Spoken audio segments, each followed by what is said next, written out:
Okay, so today I'm going to show you how to set up Hyper-V to access your VMs over a LAN network in 5 minutes. Easy peasy. So essentially what you'll be able to do is, if you have two PCs on your network, you'll be able to access your VMs on the second PC that resides on your host PC, so where your VMs are installed. So let me just show you quickly. So if we open Hyper-V Manager, as you can see here, this is my PC's name, B450. This is this PC. And I have two VMs that I've installed here, two Arch Hyprland VMs.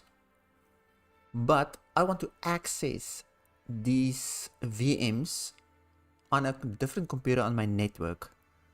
So I want to open it up on another computer. So this will be the host, that will be the client. And I don't want to use remote desktop. I hate remote desktop. So let me show you how to do that. It actually remotely connects through Hyper-V, which is actually cool. I never knew that. Right, so before you start, you just have to make sure that all the Hyper-V stuff is installed. So just type in features in the start menu here. Go to turn Windows features on and off.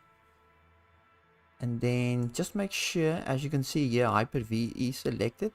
Expand it and make sure both of these are installed. Selected and installed. Hyper-V Management Tools and Hyper-V Platform. That is good. If that is installed, that's good. Right. And then we need to tell Hyper-V to listen for a remote connection and set up some credentials, because Windows needs all that credential security stuff, obviously. Right, so there's two commands that you need to run. So just open PowerShell. Open PowerShell. Right, and here is the two commands. I'm not gonna run them now because I've run them already. Okay. It's already ran. So I'm not gonna run them again. So you want to run these two commands on your host where the VMs is in your Hyper-V. It's enable remoting. Enable oops. Yeah, not enable remoting, just the enable PS remoting force. That's the listener. It will listen for that. And then enable WS man create SSP role server. That will take the credentials on the host side and the client side, and just, you know, make sure that it's not a rogue PC that wants to connect. All security stuff. So you run these two commands on your host PC where the VMs are. And then we're gonna go to client PC just now.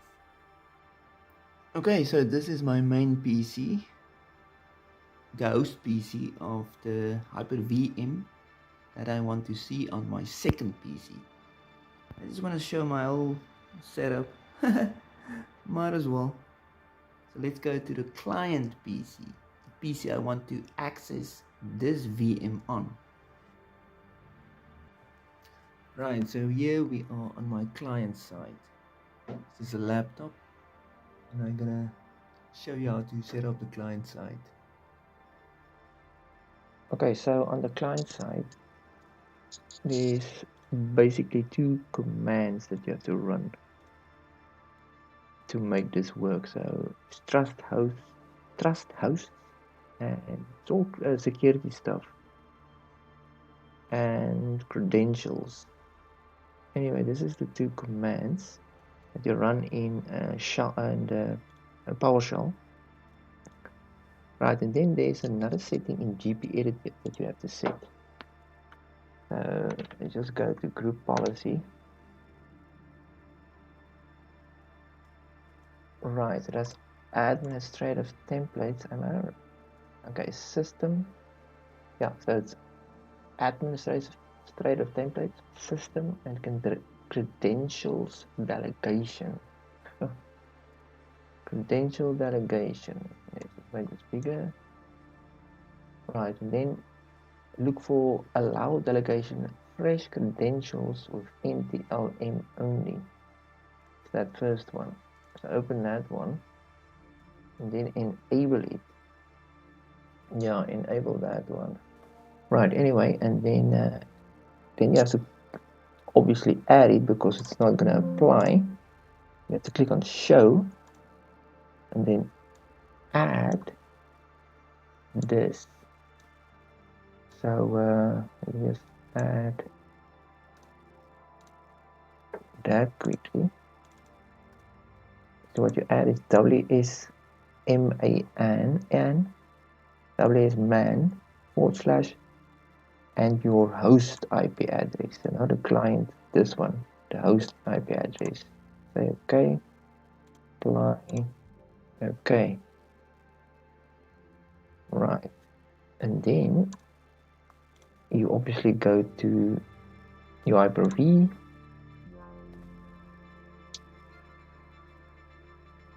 Right, so this client side PC's name is Enterprise, the other one is B450. So we want to add the B450. As you can see, this is the two VMs I have on this client side. It's just some random Arch and Pio, obviously. Right, so all you have to do is right click on Hyper-V Manager, connect to server, and then put the host IP in here. So this is the other piece with the VMs that I want to access.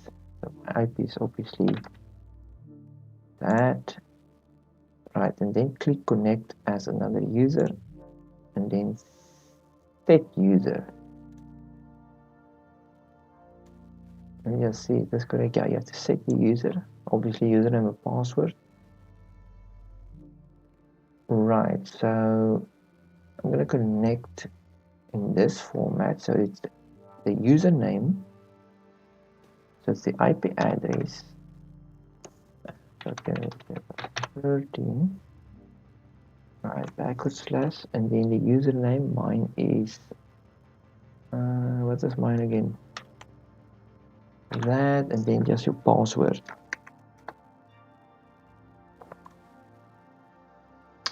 And then it's added there, and then you can say okay, and there it appears. And now this is my host PC back in the other room, the server or host or whatever you want to call it, the one that has the other VMs. And there is that PC's VMs actually. Okay, so yeah, let's run that one. It's not this. It's not this PC. This is this PC's VMs. That is the other PC on my LAN network. So let's run that one. Double clicking there and see if it starts up. Oh yes, it does start up. Look at that. Look at that. I don't have to use remote desktop or anything like that. Log in. So there's the VM that's on that PC. 10/13. I can show you that this PC is this PC is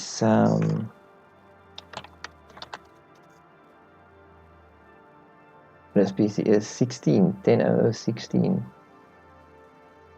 So yeah, there's that. Look at my Hyprland. I can open a terminal. Oops, Windows key. Look at that. Crazy. Remotely, right through Hyprland. I never noticed. I never really worked that much in Hyper-V. So I never knew this, but this could have helped out quite a lot. I had to go through. The way I did this was with Proxmox. I did this exact same thing, having my Proxmox server with all the VMs on it, and then I can remotely access it here. but with Hyper-V. Pretty interesting. Pretty interesting. Now let's just see if that's everything. Yeah, that's everything. Boom. So yeah, this is probably be the last Windows video I'll be making.